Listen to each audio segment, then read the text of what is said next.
The broadcast is now starting. All attendees are in listen-only mode. Well, good morning, ladies and gentlemen, or good afternoon, ladies and gentlemen, or in the case of my guest all the way on the other side of the planet, it's good evening, ladies and gentlemen. It's Rodney Holder here, and I'm doing I'm very excited about this one because my guest today, Angela Mastrogiacomo, it took me a long time to get that last name right, but I'm pretty sure I've got it, is an absolute guru at music publicity, and you guys are in for a real treat for this. So without further ado, Angela, thank you so much for staying up so late and doing this for me when I know that you probably just want to have a glass of wine and probably watch TV and go to bed. Yeah. Yes. Yeah, no, I'm excited. Thank you for having me. I'll definitely be sleeping well after this though.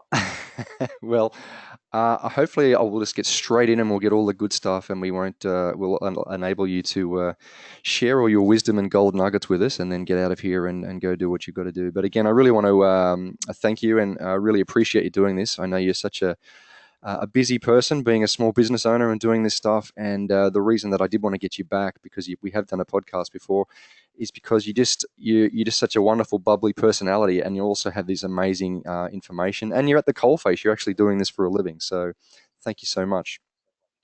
Yes. Now, before we start, Angela, I just quickly want to make sure that all of the attendees who are here live can see you. So I want to say good day to Angie Floss and Bridget and Bryn and Clive's back and Daisy and Hannah and hello Haley and Jason and Katie and Maddie, Rosemary, Ryan, Sarah, Sean, Shay, Suzanne, is it Tessa, Vanessa? If you can see and hear us, please give us a little virtual high five with that little hand button, please. Would you mind doing that? Excellent. Thanks, Sean. Excellent. So, Angela, they can all see us. I also wanted to say that Suzanne Yada's here. G'day, Suzanne. She's saying hi, Angela. Everyone's saying hi, so that's good. We've got a great little audience here, and we're also Facebook Living. Now, I wanted to say if you do have any questions for Angela, feel free to pop them into the text box. And if we have time and if Angela's still awake at the end, then Angela might be prepared to take a few questions, but we'll see how we go. So let's get started without further ado. And Angela, I did market this as a music publicity masterclass because I really do think that my interview with you on the podcast was really that. It was so in depth on how to promote and market artists and musicians. So let's get straight into it. And the first one is a very good question, which like you said, it's a bit nitpicking. So I just want to ask you, Angela. The difference between PR, publicity, and promotion, isn't it all kind of one and the same? It really kind of is, at least as far as I've seen it and in the music industry. I mean, if you want to get really technical, I would view PR as a whole as maintaining your image. So when you think of celebrities that are doing something terrible, managing that disaster would be like a good PR. It's just, managing you as a person. Whereas the publicity tends to be things like the interviews that we get you or the album reviews we get you, and the promotion. To be honest, like I would consider publicity and promotion basically the same thing, or at least that's been my experience. But yeah, don't get too tripped up by all those because they're basically one and the same. Yeah, yeah. And when you talk about artists doing bad things, in my experience, and sometimes I think they do it deliberately. Do you tend to agree with that? Like, I always talk about, for instance, when Britney Spears got out of a limousine, knowing that there was cameramen everywhere and she had no undies on. Was that a mistake, or did she Yeah. do that knowing that she was going to get on the front pages of every newspaper and people talking about it for weeks? If I had to guess, I would say that those type of things are never mistakes, that they're always quite calculated Exactly. And at that stage of the game, especially. yeah, do you think with an independent artist or someone who's just trying to break, they can do that kind of stuff and get away with it? I mean, do you think there is such thing as bad publicity? Oh, so tricky. Uh, Kind of, yeah. I mean, I think if you reach a certain level, then no, there's not necessarily such thing as bad publicity. If you're looking at it strictly from a PR standpoint, but I think independent artists cannot get away with the same things that major label artists can get away with, or high profile artists can get away with. So I don't think it works when you're trying to do good things that they do, and I don't think it works when you're trying to do negative things. I think they're just in totally different, on totally different playing fields. Yeah, right. Okay. This second point here, Angela, you said that was a little bit easier for you to describe the difference between PR and marketing. Do you want to touch on that one for us? Yeah, in the simplest terms, the way I view it is just, PR is building your profile. For us, it's digital. Sometimes that means print and on TV, but it's essentially building your profile in the public. So that's done through things like interviews, album reviews, guest blogs, radio appearances, things like that, that just get you out into the world. Whereas marketing is what I think a lot of people think PR is, which is the sales aspect. Marketing is where you go if you say, okay, I want to sell 1,000 albums, and I need someone to help me come up with a strategy to do that. That's marketing. Mm-hmm. Okay, because it's crazy. Everyone seems to have a different definition of marketing, but again, the way I see it, it's all sort of one and the same. It all ties in together, and um, we had a very interesting interview just prior to you coming on with the editor of Rolling Stone magazine, and he was talking about one of the things he mentioned was that with the PR, you're really relying on the PR company owner like you are. And I haven't mentioned your company, which is Muddy Paw PR, and I do encourage everybody to check your stuff out because you do brilliant work. But he was talking about the advantage that you have working with a PR company is that you have relationships with those people who run that space where artists and musicians and managers are trying to get that attention. Is that a fair enough comment, do you think? Yeah, absolutely. I mean, PR is all about relationships, and those relationships will serve you in every single area of your career, whether it's touring or marketing or, whatever it is, those relationships that you build and connect with in PR, they will be everything. And obviously they're very important. And thanks to our friend Suzanne, she said that PR is under the big umbrella of marketing. I like that one. Yeah, she is a total, I should just say, marketing guru. So you should have her on next time for marketing because she's excellent at that. Suzanne, hear that? I've got to get in touch with you, so I'm coming after you, please. Um, I want to just start with because I like to always get my guests to sort of talk about because I've got students. I run courses and stuff, and a lot of people they want to get into music publicity. So can you tell us your story, how you became a publicist first, please, Angela? Uh, yeah, absolutely. I sort of happened into it. I had been running my music blog, Infectious Magazine, for about 5 years at that point, and I really wanted to make it a career. I really did, but there's no way to make a sustainable living as a music blogger that I've found anyway. So I was doing a lot of brainstorming, and it just kind of dawned on me that the natural progression was to enter PR. So for me, I mean, I should have done internships. I did not. I just kind of dived into it. It was kind of as simple as I want to stay in the music industry. I want to keep helping artists that I love make their mark on the world. And, how can I do that and make a living at it? And so it just became a really natural transition. Mm. And I love what you said, how you just dived into it. This seems to be a reoccurring theme with everybody that I interview who is in the music industry, and that is that again they just started doing it. They didn't wait till they necessarily had the right qualifications or until the timing was right. They just started doing it, and I imagine that was you set yourself some goals, and it was the passion behind wanting to do that that enabled you just to basically do it. Is that fair? Yeah, it really is, as you said, the passion, because you're figuring out so much in those stages. You have an idea of what you're doing, and you usually think that you know more than you do when you first begin. But Sure. as you get deeper into it, you realize that, there's just a whole world, but it's that passion and excitement that fuels you to stay up late and get up early and just keep researching and diving deeper until you get a handle on it. And it's a lot of fun. I mean, to be honest, I kind of miss those days. Like, it is a really, really fun stage to be in. Does the fun dissipate somewhat when you decide to go from like hobby to I need to do this and I need to do it well so that I can pay my rent? Well, yeah, I mean, doesn't it with everything? I think that anytime you take a hobby or something that's still new and shiny, and then you turn it into this thing that has expectations attached to it, I think it's natural that it becomes, I don't want to say it becomes less fun, but there's just a lot more pressure. Hmm. There's a lot more pressure because people are paying you to basically, manage their careers in the form of press, and so it's yeah, it's something to be taken seriously, and the dynamic does certainly change a little bit. Yeah, I can imagine. So just quickly, Angela, like I said, I've probably got someone listening to this that likes the idea of maybe getting into publicity. Apart from just starting, like, have you got any sort of practical steps of how you would just start? Is it a matter of like building a website and getting a business card and saying, "Hi, I'm a publicist. Let me help you." Well, that's what I did, but I don't know. I don't know that I would recommend that particular path. However, that is pretty much exactly what I did. I made the website. I started emailing anybody I'd ever met in the industry and told them what I was doing. I had a friend that was in an emerging band, and I said, "Hey, I want to do this. Please just let me do PR for you for free." So I can see, if I'm even any good at this, and I can work out the kinks before I start charging people.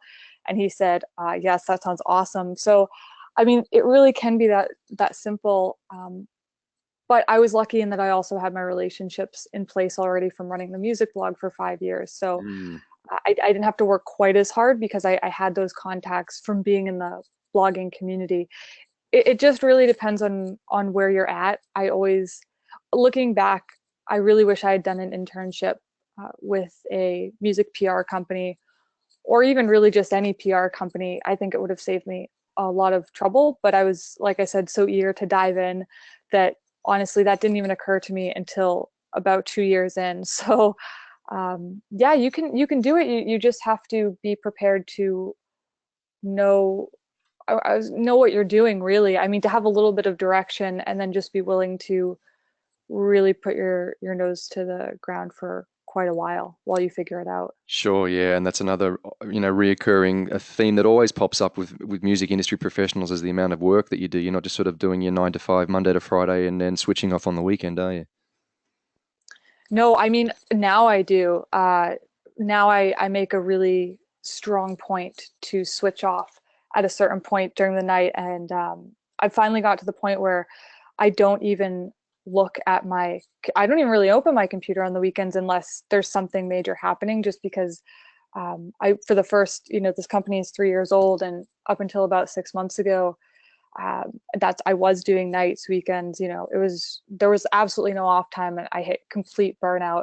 So I made it a rule to just give myself 2 days, which in the grand scheme of things is not a lot. But yeah, certainly in the first 2.5 years, I mean, I'm an early riser, so I would wake up at 6 and I would be going until like 8 o'clock at night. And then, the weekends I might start at 10, but I would still be working until 5. I mean, there was just no off switch, Mm. um, which is necessary to a degree in the beginning, but it's not sustainable long term. So you do have to you have to be willing to put in the work, but you also have to be willing to step away from the work a little bit for your own sanity. Yeah, look, thanks for sharing that personal story. And I guess it's something that a lot of people probably don't necessarily think about when they decide that they want to start a business, particularly in the music industry, is that just how brutally, how hard you're going to have to work. And I think it's important for your mental health to have that time to yourself where you do put down the iPhone, especially with the iPhone or the smartphone that, it's always going off with notifications and emails and, messages and blah, blah, blah. So, that's good to hear that you've got that in place now, and I think it's a great takeaway for anyone listening to this who wants to get into business for themselves. I want to go back to internships, Angela. You recommend people do them, and I wanted you to give some advice to anyone listening that would like to try and find an internship. Have you got any sort of strategies or takeaways that people could have to when they're going to be approaching, perhaps someone like yourself? Yeah, I mean, I think it comes back to the relationships thing, because you will find that a lot of even music companies will list these things online, like normal internship forms. But I think your best bet is to start to build those relationships in the industry. And even, I can think of even a couple groups, like there's a music industry networking group on Facebook that I'm sure some of the listeners are a part of, and there's constantly internship posts in there. So groups like that and just word of mouth are going to be your best bet to find a very specific internship. And honestly, I would actually say it's actually called the Music Industry Career Networking Group. And essentially, if you are a part of the music industry in any way, you can join. It's a pretty open group, and there's a ton of internship opportunities in there for some pretty hyper specific, industries, and genres and everything. But just asking around, if you have a favorite company, and you're realistic about it, don't be afraid to reach out to them and say, I'm looking for this, and they might never get back to you, but they might also get back to you. So it's just a lot of that trial and error, and being specific in your approach rather than just, mass emailing. Whatever you do, don't email 10 companies on the same chain. That's a terrible idea. But You see that yeah. sometimes, don't you, when someone sees you in and they're trying to make you feel special, and you see they're saying the same You're thing not to 20 other special. people. Yeah. Yeah. So that was the Music Industry Career Network group, was it? That's what we want people to Google. Yeah. Yeah, absolutely. It's yeah, if you just type it into Facebook, I'm pretty sure it's a public group. It should I don't think I'm giving away any secrets here, but yeah, it should pop right up. It's a great resource. And is that US focused, or has that got a global aspect to it, or? No, there's a lot. I don't necessarily see a ton of Australian companies on there, but I do see a lot from Europe, North America, of course, and a lot of the opportunities, even like a lot of them are in person, but a lot of them are also online. So there's that option as well. I mean, like all of Muddy Paw's internships as well are online. The industry is so internet based that you can find a lot of those type of internships. And that's really exciting. So that's, that tells somebody who's here in Australia that potentially they could do an internship with you and your company, and yeah, do it via the internet. That's exciting. Yeah, absolutely. And I was also going to say, with that Music Industry Career Network group, if anyone's listening and you are into Australian publicity and you're trying to, build your business, the fact that you said that there's not a lot of Australians there, that could be a potential opportunity for you. So give that one a shot. Angela, so who do you work for? Who's your general clients? Are you dealing with bands or artists or solo artists, or are you dealing with managers or record labels? Do you have a typical client, and also is it genre specific? Yes, we're not necessarily genre specific, although certainly I personally like, I have another publicist as well, and we tend to lean towards specific genres. And for me, I love pop punk and I love indie rock and alternative rock. So that tends to be, and also singer songwriter. Like those tend to be the things that I gravitate towards most, which is not to say that, sometimes I work the odd hip hop client every now and again. So I always encourage people to submit, because, it really comes down to the kind of music I like, but I certainly do tend to fall under the pop punk and rock genres. And the typical client is really just the emerging band. I mean, we've worked with bands that are on their debut release, a lot of bands that are on their debut release, actually, as well as ones that are on, their seventh release. But they all have the same thing in common, which is that they're usually either in the very beginning stages of their career, or they're kind of in that middle stage where, they're still a little too small to get label attention, but they're big enough that, maybe they have had some press before. So that kind of tends to be my sweet spot. I really like working with bands that are still excited, that aren't quite jaded yet by Sure. the industry. And so they tend to fall into that very beginning stages category. It's just a lot of fun when you can work with people that are still excited about the process. Yeah, very good. And again, when I've spoken to publicists in the past, including yourself, they talk about the importance of working with the right publicist, doing your research on the publicity firm to make sure that they have those networks and established career connections to help you actually promote your different product. Like, for instance, if you're an extreme death metal band, then perhaps you're not the right publicist. Is that fair, or could you actually do a Yes. decent job?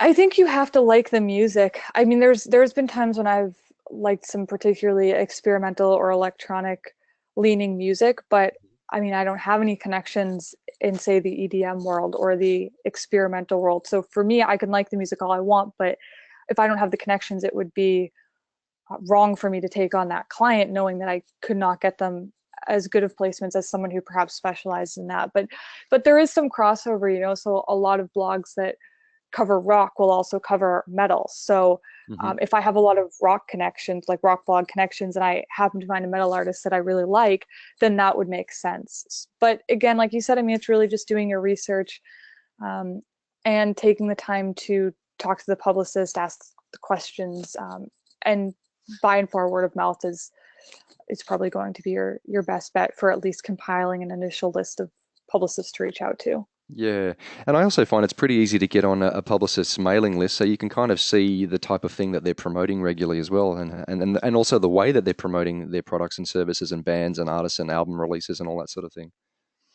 Yeah, well, we love to add people to our list, so certainly happy to always do that. And also, don't be afraid. I mean, I've had plenty of artists where, like I was saying, maybe they're experimental, and I'm like, yeah, I love this music, but it's not for me. I mean, don't be afraid to say, well, do you know a publicist that would work with this? Because a lot of times I can say, yes, I do, and here, let me refer you. Mm. So, and it's you usually know that you're getting a good deal. Like that you're being referred to somebody trustworthy when it's coming from another publicist. So that's also a win. Great, great. Angela, being based over in the States, can you help Australian artists try and get out of Australia? I mean, if they were falling under one of the genres that you talked about that you like and you might be interested in, I'm assuming that, they should A, get in touch with you, and B, while I'm thinking of it, can we get your best contact details? Yes, absolutely. So my email is just angela@muddypawpr.com. That's definitely the best way to get in touch.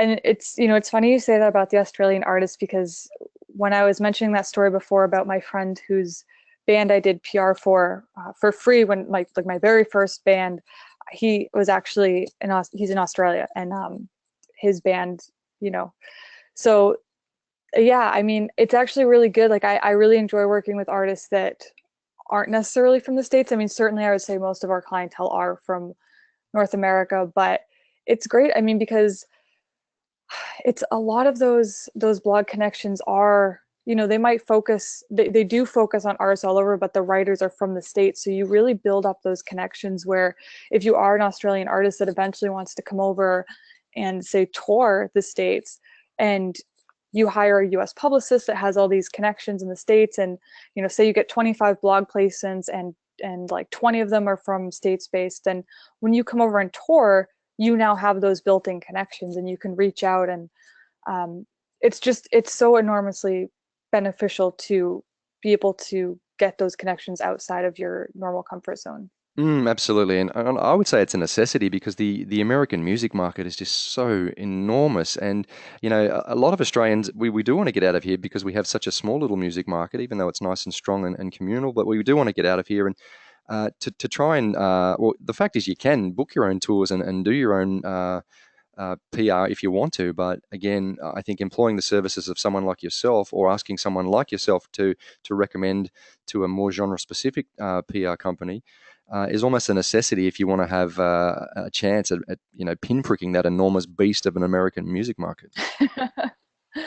Yeah, I could not have put that better. Well, that's good. I do want to ask you a question, which I've got down the bottom there, and it is a personal one, and you were pretty upfront about it before. But again, just before we move on about the publicity stuff, um, this is for the person that, like I said, I've got lots of young students, 17, 18, 19, 20. They want to get into the music industry and they want to do, perhaps publicity. Is it a good industry to be in terms of being able to pay the bills, Angela? Oh, it's such a loaded question. I think I had the same exact reaction last time. Yeah. I mean, I will always say You can two always tell me things, to which is piss off and one, mind my own business. what? You can always tell me to piss off and mind my own business. No, I think it's a really good, I think it's a really, really important question. It's but it's twofold, right? Like, first of all, you should never get into anything in the music industry if your goal is to be rich. It's a bad goal, or it's a bad industry to pursue that goal in. Great point. However, I'm a firm believer that if you have a plan and you execute it and you know what you're doing, like I do think that you can make a living at anything. I just think it might not necessarily look exactly like you want it. So yes and no. I mean, I do pay my bills from it. Like it is my full-time sole job. Mhm. So in that sense, yes, there is good money, but it also depends on what your definition of good money is, Sure. and also how you handle stress. It's kind of funny that I got into this industry because it's an extremely stressful industry, and I'm stress prone, so it's kind of a weird fit. But I mean, if you, for instance, thrive off like deadlines, and you're not prone to high stress, and you're willing to do the work, then the money is there. It's I mean, there's certainly enough money in the world to go around. It is there. It's just a matter of setting the foundation, um, and attracting the right clients to bring it in. Awesome. So yeah, I hope that makes sense. No, it really does, and I thank you for shining the light on that because again, the whole thing why I'm doing this is to help people who want to get into the music business, and obviously, publicity and PR is a massive part of the music business. I often say you can have the greatest music you like, but if no one knows about it, well, it's too bad, isn't it? Couple of Absolutely. things. And it's, oh, sorry. I was just gonna say, and it's a great, I mean, if you are already prone to this stuff like writing and all that, I mean, it's a great business to get into if you have the skills because there's no overhead, it doesn't cost anything to get into it. So it's a great way to stretch your wings. Excellent, excellent. Well, thanks again for being so honest and sharing that wonderful insight. Angela, we've got a comment here from, I think it's Shay, who said that GBTRS Music Industry Networking Group is actually focused on women in the music. So right now it's ladies only. So that's interesting. Well, that's the Girls Behind the Rock Show Ah, one, right. Girls Behind the Rock which Show. is not the same one that I was mentioning, but that is a great group. I do love that group as well. So there you go, ladies. You might want to write that one down. That's great then. Girls Behind the Rock Show, Music Industry Networking Group for ladies only. That's good because it is still a male-dominated business. Do you agree with me on that point? I do. I think it's getting better, and women are finding each other, I guess, is what it is. But Yep. it is definitely still male dominated. Yes. As a woman, Angela, is it an advantage these days to be a woman or a disadvantage, or it doesn't really matter? I think it depends on I think it depends on the people you surround yourself with, Great answer. really. Yeah. Yeah. I remember interviewing an ex-student of mine who went on to do management. And she said quite often a lot of the business meetings she was getting herself into, some of the clients had ulterior motives at the end of the meeting, and that's just something she had to deal with. Yeah. It's terrible. Yeah, it is. Clive would like to know, Angela, what are your views on secondary radio markets? I just got to move this panel. Secondary radio markets in major cities in the US, and what kind of costs are associated for a viable release strategy? Any help there? Well, if we're talking specifically about radio, this would be a good time to point out that most publicists do not do radio promotion. That's usually a separate thing. Usually you'd be hiring a radio promoter or a radio tracker specifically for that. It's a pretty common misconception. Mm-hmm. I do know that, oh goodness, it varies a lot, but like for instance, usually you can plan at least $500 a month for a radio campaign, 3 to 500, depending on what you have going on. For I'm not sure if the question was for that or for music PR, but for PR, the cost you would want to budget, and this is, I'm sorry, in US dollars. I'm not sure what the conversion is, but We're about um, 25% behind, so we have to add about 25% at the moment, I think. I'm sorry. um, Boom. for Cop that, Aussie. for for PR, it would be, you usually want to budget between like 500 to $1,000 a month for a good PR campaign. Again, depending on the type of company and what's involved. Yeah, that's great. And that leads into another question that's come through from Katie. So I guess it's almost like how long's a piece of string, but that's kind of what you're suggesting. So if I'm an Australian independent band and I want you to help me, with my tour or with my getting my release out there. What did you say that was? I kind of was thinking while you were talking. How much would it cost to do a campaign? Well, for a tour, yeah, so it depends. So an album, like I can tell you that our, like personally, Muddy Paws rates for say an album with a tour, depending on how long or how extensive the tour is, would probably run between $800 and $900 a month. Okay. If it's just a tour, it might be a little bit less. If it's just an album, it's a little bit less. You couple those two things together, it gets a little bit pricier. And usually, well, this is not a usually, for album or EP campaigns, it's pretty standard across all PR companies that you're going to need at least 3 months. It'll be at least a 3-month contract, and you'll be starting 8 weeks ahead of your anticipated release date. So just something to keep in mind. You don't want to get in touch after an album has been released, and you don't want to get in touch 2 months before and say, okay, I'm ready, now what? Because they might not have a slot available for you, especially during well, I guess it's, through about May through August is busy season. So if you're releasing or touring in that time, you really want to get in touch with a publicist like as soon as possible, because those months fill up really quickly with bands releasing. Yeah, look, you've given just in that little blurb there so much incredible information. So I had trouble writing it all down, but you sort of said again. I just want to go over this for people to remember, because again, this is a reoccurring thing whenever I speak to somebody that's in publicity. The common mistake is that they come to you and they say, "Angela, I've released my record. No one cared. Can you help me?" And that's not what you want, is it? No, not at all. So you reckon you probably need about a 3-month campaign to promote it successfully. It's going to cost about between $800 and $900 and more if there's a tour, and that's US dollars. And then you want to get your stuff to you about 8 weeks in advance, but not 20 weeks in advance or too far in advance, because you want to make sure that you've got time to do it. Is that right? Yeah, exactly. And again, I mean, the cost will vary so much. I mean, I know PR companies that do like $600 a month or $700 a month, and I know ones that do $1,500 a month. But it's better to plan on the higher end, and if you have that extra money, you can put it towards a tour or put it towards unique merch or something.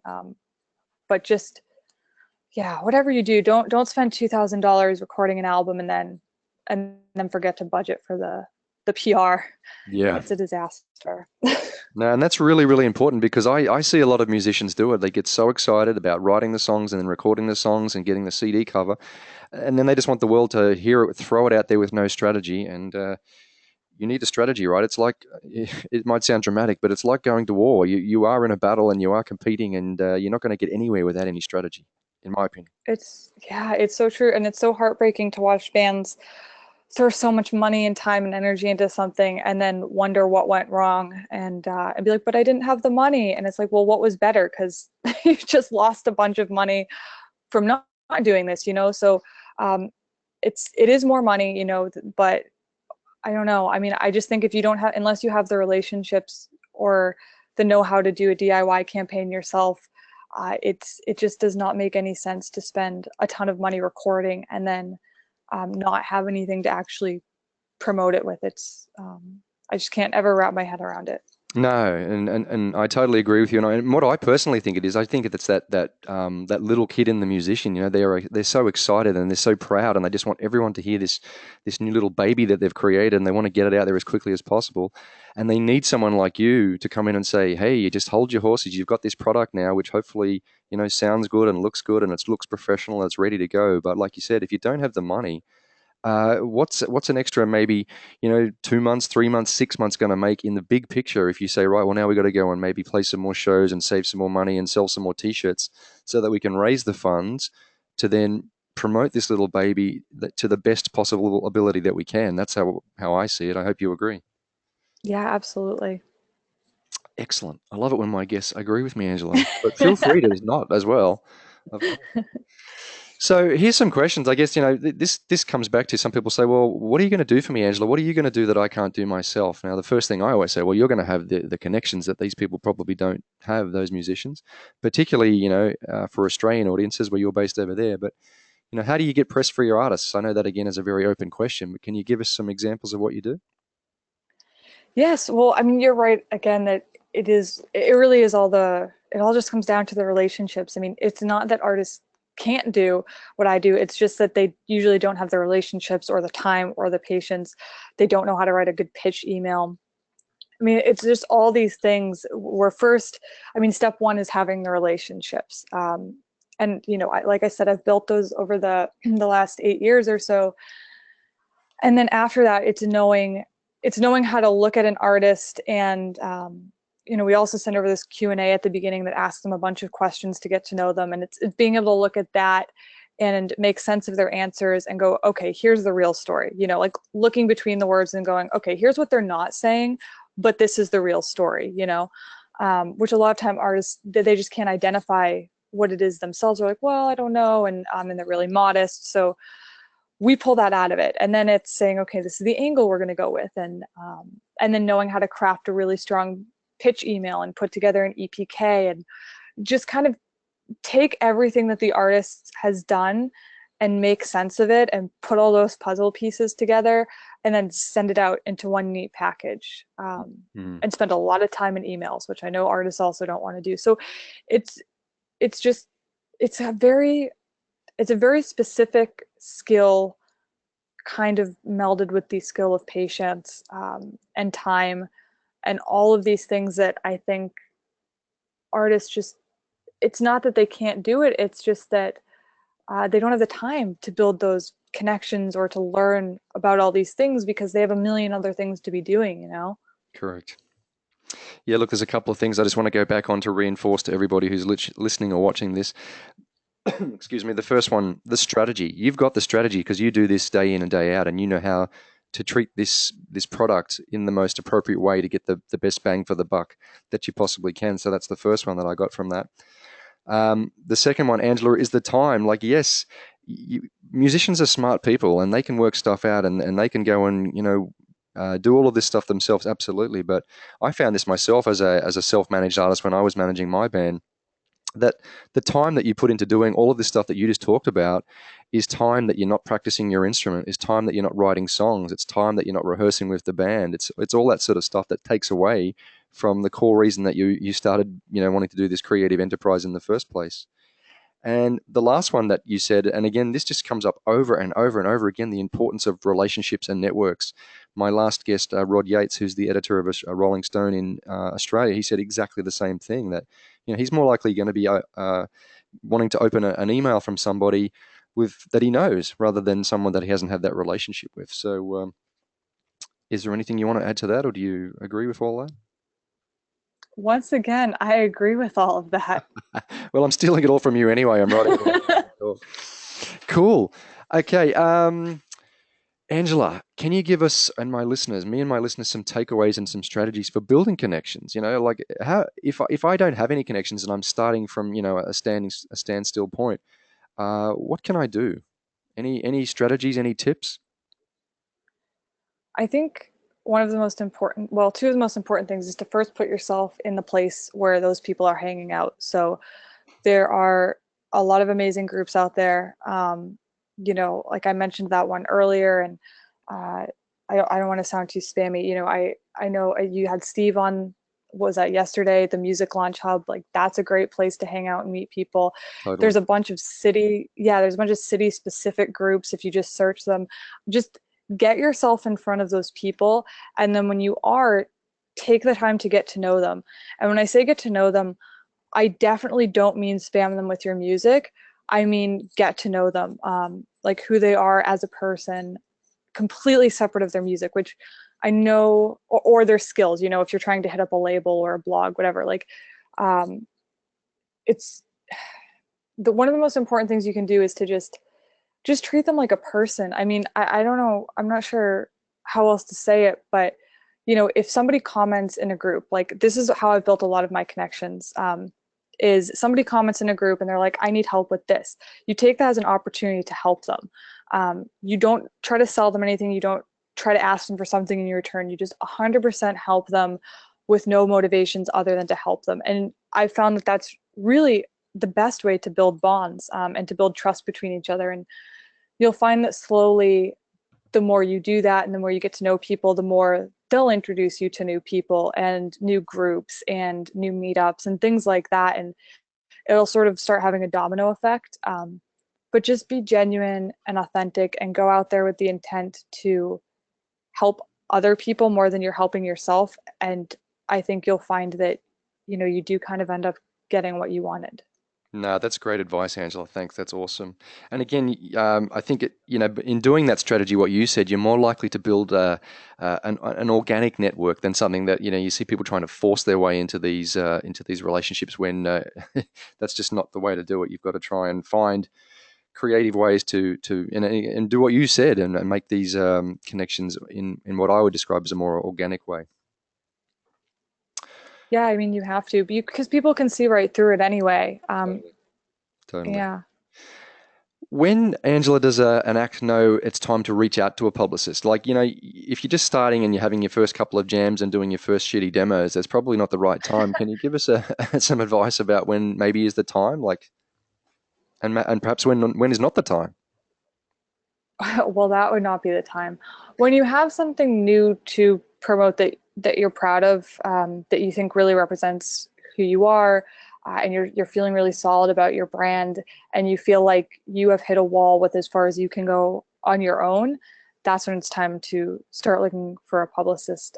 But having that new piece of content is very important. Like I said, if we don't have anything new to promote, then there's not a lot that a publicist can do for you. But Mhm. yeah, I mean, really, just when you've hit a wall. Yep. Okay, great.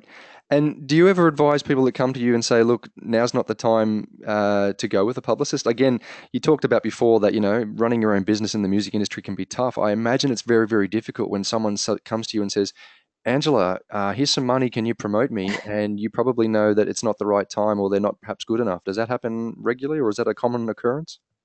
Yeah, it does happen, and it is certainly hard. But when you're building a business or you have a business, it's very important to remember that, again, going back to running off of relationships, if you take on something and then try to promote it and people go, wow, this is garbage, this, like, what is she thinking, it's going to actually ruin those relationships. Sure. So even if the moral piece of you is okay with taking money for something you don't believe in, you should keep the other part of your business success in Yeah. mind. Yeah, I mean, you just tell them, like, look, this isn't the right time, and here's what I think you need to do in order to be in the right place, and check in with me in a couple months, and it actually just builds a stronger relationship and stronger respect. Hmm. And you're a very nice person, so you do it very well. But is it a case of where you've had to say to an artist, look, I think your production sucks, or the songs just aren't good enough, or your drummer needs to get some more lessons, or is that the kind of thing that you've had to do? I would never say it like that. I would never say your drummer needs more lessons. Um, it's tough. I'd like to try and avoid it if I can, if there's something else I can focus on. But in the end, I mean, there have been times where I've had to very gently say, I usually say this sounds a little too rough. That's usually that's usually the word I use. I just say, Very this sounds a diplomatic. little bit rough. It could be a little bit more polished. That's usually what I say. You're so nice. You know what? I'm a believer in a bit of tough love, and I would say, hey, the drummer needs lessons. If the drummer needs lessons, he needs to know he's got to go get some lessons. I'm not as brutal as the guy that would say you got to sack the drummer and get somebody else in, but Yeah. sometimes realistically, that's the truth, isn't it? But you're too Yeah, nice yeah. to it. I've got a I'll couple of send them to you. no, well, who am I? I'm just a jaded ex rock star. Well, wanted to be rock star. A couple of questions have come through, Angela, which I'd like to throw at you if you don't mind. Sure. We've got Bridget wants to know any advice, Angela, for writers. She's got 4 years experience. She's trying to break through. She feels like I'm old compared to college kids who are now managing bands, not sure where to go. Oh, It's a oh, tough one, that's really isn't it? sad. Um, it's hard. It is hard. I mean, I would say that I know so many writers that feel that way, that kind of feel like they've hit a wall, and they're completely burnt out because they're working crazy hours. I wish I did have some magic advice, but kind of what I've come to terms with, and I touched on this earlier, is that you have to, as far as writing goes, I mean, you just kind of have to remember why you did it to begin with, and try not to get obsessed with the numbers game. It's like, if you own your own blog, it's really easy to be constantly refreshing and being like, what does Google Analytics say now?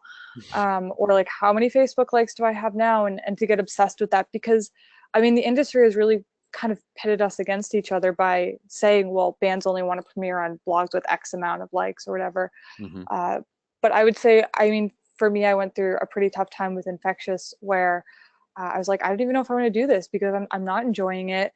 It's too difficult. Nobody appreciates anything. Why am I doing this? And I mean, blogging is absolutely the most underappreciated thing in this industry. I mean, the fact that you can write this amazing piece on an emerging band and they don't even bother to share it is like the biggest slap in the face, and it happens all the time. But the best piece of advice I can really give is to remember why you're doing it, and to try not to steer away from it, because I think, even though it might not feel like it, and it's probably easy to roll your eyes at this, because I know I would have at one point. I think even if you're writing for the biggest blogs, if you're doing things that you're not, like, you don't really care about, whether it's editing or writing for those blogs versus writing about things that really matter to you and connecting with a smaller group of people, I think that's always going to be more meaningful. But I do understand how it's easy to get away from that. I'm not even sure if that really addressed the question, No, to be no, no, that honest, was good. but That was good. okay. No, thanks. I appreciate that. And again, I know it's late in the evening for you after you've had a full day's work, and I appreciate your time. Am I just not making any sense? No, you totally are. You totally are. And for what it's worth, Bridget, I interviewed a guy in Australia a few years back called Michael Chugg, who's one of the biggest, most successful independent music guys in the country. They call him the godfather of Australian touring. And he said to me really succinctly, he said, the secret of success in the music business is passion, patience, and persistence. And I just think it's so simple, but it's so true. You just got to keep that passion up, which can be tough, but it's the patience and persistence that, I think it was, oh my God, total mind blank. Steve Jobs, he said that, the difference between people who make it and who don't is simply comes down to persistence, people who just don't give up and they keep going. So I would give you that little bit of advice from me, which I think is very, very powerful. Um, Tess says, I hear you say that you create press kits and that sort of thing. What would a non-release publicity package cost? I ask because it may be possible to apply for funding for this. So, um, do you want to take that one on, Angela? Does that make sense? No, I'm trying to understand non-release Yeah, publicity package. I guess I'm not exactly sure sure, sure. what Tess, that means. I was going to say to Tess, maybe you could email Angela after this and explain yourself a bit further. Sorry that we. Yeah, yeah. I mean, please do, just because I mean, we certainly do campaigns that are just around singles or videos. Um, but as far as like if you don't have anything really going on, that would be I mean, a publicist wouldn't really be able to work with that. But yeah, please do shoot me an email and we can talk about it a little more. And same thing with Bridget. Um, please feel free to shoot me an email. I make much more sense in writing, so we can talk more that way. Yes, and when you haven't probably worked a 12-hour day, and that's Yeah, when I get you in the morning. yeah. Angela, this next one, bios are obviously important. And in fact, coming up on my summit, I've got a guy who's a great friend of mine, Tim Price. He's actually going to do a whole lecture on how to write a killer bio. But I'm just quickly wanted to get some tips from you about what makes a good bio, and also maybe some bio mistakes that you might want to touch on as well. Yeah, so artist bios are super important. It's one of the big things that I ask artists, that if they do not think that they're good writers, to please find somebody who is a good writer. It's not something you can just kind of um, like botch your way through and think it'll be okay. So as far as mistakes, I mean, I think artists have, besides just bad writing, which to be honest, a lot of artists are just like they're great songwriters when it comes to the bios, and they are so choppy, which is, and it's the first thing the blog will see. So it's really super important to get that down and have someone do that professionally. As far as mistakes, I think sometimes artists focus on things that just don't matter. Like I don't need to know that you met on Craigslist unless it's a particularly compelling story. Um, I don't need to know the history of every single band member. I mean, I've seen artist bios where they say, and then John came along, and then John got kicked out, and then Tom came along, and then he got kicked out, and it's like it's just not necessary. So No one cares about Tom. no one can, I know, isn't it sad? Poor Tom. But just to keep it really condensed and compelling, yes, I do want to know who you are now, and I want to know who you sound like. Please don't be shy about comparing yourself to other artists, because that's actually very helpful to do.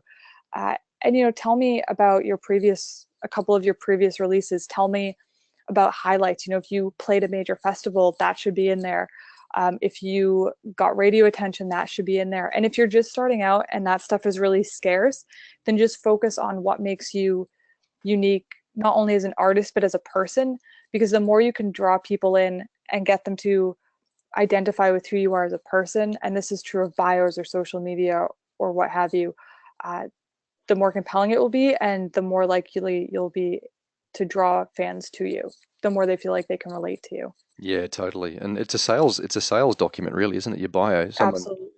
I think a good bio, you read it and you go either, yeah, I really want to check that out, and I've got an idea of who you are and what you're about, or similarly, just the opposite. It might also say, well, that's not what I'm into, but that's okay because you're not going to be everything to everyone anyway. So, um, I wanted to ask Angela just on the bios. I think you touched on it, but what's your opinion on doing artistic comparisons? Saying, you definitely don't want to do the generic. Oh, imagine if so and so had a baby with so and so, but Do you think it's worth mentioning your influences and trying to give the reader an understanding of what you do actually sound like before they hear?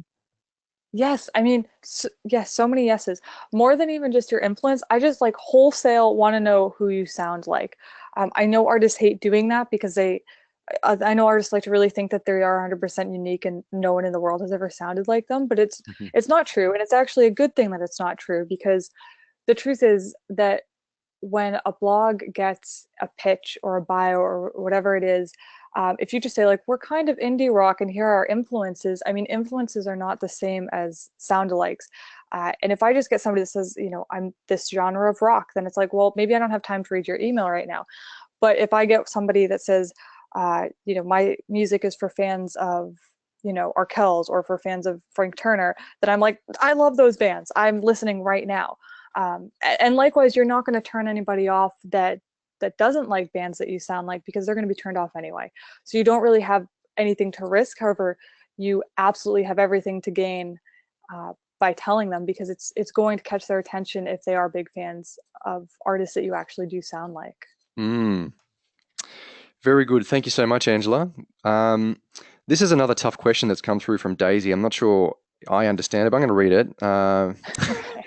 Can you give advice on how to build a resume and cover letter when you don't have much or no experience? Example, there was a recent internship I found, but they've asked for the music-related clips, resume, and a brief bio. So you did touch Okay. on that. You talk about yourself, don't you, and who you are and what you're doing if you don't have a lot of experience. I think that's what Daisy means. Well, yeah. I mean, I would say if you have anything that you can fill out the resume with, even if it's volunteer experience, or you can kind of fluff up some helping you did with other bands. I think that's helpful. But when you don't have a lot of experience, that to me is where your cover letter really comes into play because you can talk a lot about, what you admire about the company that you're applying to and how you are a very good fit specifically for this company or internship. I just really let yourself shine through that cover letter. Thanks again. That's great. We better move on. Social media and PR. Do you have a favorite social media, or do you think a social media is more significant or important for musicians? Well, it's certainly significant. I think it depends. I mean, I personally, I think this is because I'm old. I'm 28, and so, God, what am I it, well, what I was getting to is that for me, Instagram and Twitter are a bit newer, so I'm actually more comfortable with Facebook personal pages. then? Hmm. It's actually, to be honest, been the best way I've built my relationships and my brand is just through my personal page. Yep. For artists, I think it really just depends. I mean, everyone's different, Facebook's a tough one, but I know that a lot of bands for Instagram, a lot of them, it just depends on your genre and where your fans are hanging out. As you should be on all of them, uh, but certainly I know that bands tend to sort of sway towards one or the other more, and yeah, it's totally dependent. Yeah, yeah. I love Ariel Hyatt, and I know you think she's a rock star too in this space. And she sort of said the one when I interviewed her was you should go with the one that you want to actually cultivate and keep pumping along. So that's the one that you should probably push out, the one that you're the most passionate about, because that's the one you're going to continually update and let people know about what you're doing on. Yeah, I mean, the more it feels like a chore, the less you're probably likely to do it. So I'd say that's pretty solid advice. And for bands as well, I like to give the advice, and no one ever listens to me. I don't see too many bands do it, but if there's a guy in the band that loves taking the photos, well, maybe he should be, the Mr. Instagram guy. And if there's a guy that loves playing with the video camera, he should be Mr. YouTube, and delegate each major social media to each person in the band. And so everybody's got that task that's what they've got to do to try and keep it all happening. And then you've got a multi-prong attack. I like that one as well. Yeah, I mean, that just seems like a no-brainer. I mean, it's an equal splitting of work too, so it's everyone's got their hands in it. Yeah, well, my experience of bands don't generally split work equally. It's There's generally true. a passenger and there's generally some drivers, but anyway, that's maybe I'm just talking about my own experiences. Um, is it, let me see, blogs. Yeah, you talked about a lot of your stuff. You're really aiming now towards the digital space rather than traditional media. Um, where do you see traditional media? Like I said, we had Rod Yates from Rolling Stone on before. Where do you see the traditional media as in terms of the digital media now and the results that you can get for bands and artists and musicians? I love traditional media. I still get excited when I have a print feature of any kind. But I will say that, Muddy Paw and most of the PR companies that I know, in the States at least, I think this is different. I know it's certainly different in Canada, focus 100% on digital. They're just, I mean, traditional media, it's just different connections. And yeah, I don't know, for whatever reason, it's like we've all just kind of moved into the digital media world. And there's certainly a lot of value in traditional media, but yeah, I don't know, it's just a different space. And it's a bit harder to get in, isn't it, as well? You've got to It's have a lot harder. Well, and the lead time is different. I mean, I'm not sure, especially for major things like Rolling Stone, right? You're probably not going to have an emerging artist in that anyway. Mm. Whereas if you can cultivate a lot of press and buzz online, over the years, then that's when traditional media, in my opinion, for the most part, for outlets like Rolling Stone, would become appropriate. Yeah, totally. And Rod just told us it's about a 3-month lead up. So if you are going to get Yeah, in, so at yeah, least, yeah. great. All right, listen. A few words of advice, please, Angela. If you could go back when you were starting, you already sort of answered this. You said you'd go for the internship, but apart from that, is there anything else that you would do differently? And for anybody that's looking where you are now and going, "Wow, that's what I want to do. I want to be like a Angela Mastrogiacomo." What advice have you got for people that want to get into publicity or PR, or they want to get their product or service, their music product or service, promoted successfully? Just wrapping it up. Yeah, well, besides the internship, I would also be a lot more brave about reaching out to potential mentors. I waited a long time before I started reaching out and asking for help and advice, and that really slowed me down. And when I did, I found that people were more than willing to help, and even other publicists. So I would say don't be shy about that. Take your time, do your research, set yourself up so that you have a clear path going forward. This is no matter what you're doing, rather than just trying to figure it out as you go. There is a certain amount of that comes with the territory, but the more clear you are from the beginning, I think the better off you'll be. Awesome, Angela. Thanks so much. That's brilliant advice. And again, I really appreciate your time. Angela, I can't actually see a clock where I am because I'm doing this Facebook Live thing. And do you know what time it is, or what time is it where you are now? It's 9:15. It's been exactly an hour since we started. Fantastic. So you must be really, really tired. Would you be up to taking a few questions? Is that okay, or one or Yes, two? certainly. It's my favorite thing to do. So Excellent. So I'm just going to go through the list on this platform that I'm using, GoToWebinar. It does get bloody confusing if you've got your hand up or not. So I'm going to tell you right now that Angie Flores, you've got your hand up, and Clive Young, you've got your hand up, and Katie Williams, you've got your hand up. So if you've got your hand up and you don't want it to be up, please take it down. And if you'd like to ask Angela a question, if you'd like to take this opportunity to speak to someone with all of this experience, please stick your hand up. Or it looks like maybe everyone's already asked their own questions, or they're all too shy. Maybe you're intimidating them a little bit. that's possible. It's happened before. Tessa's saying thank you. They're all people coming through and saying thank you.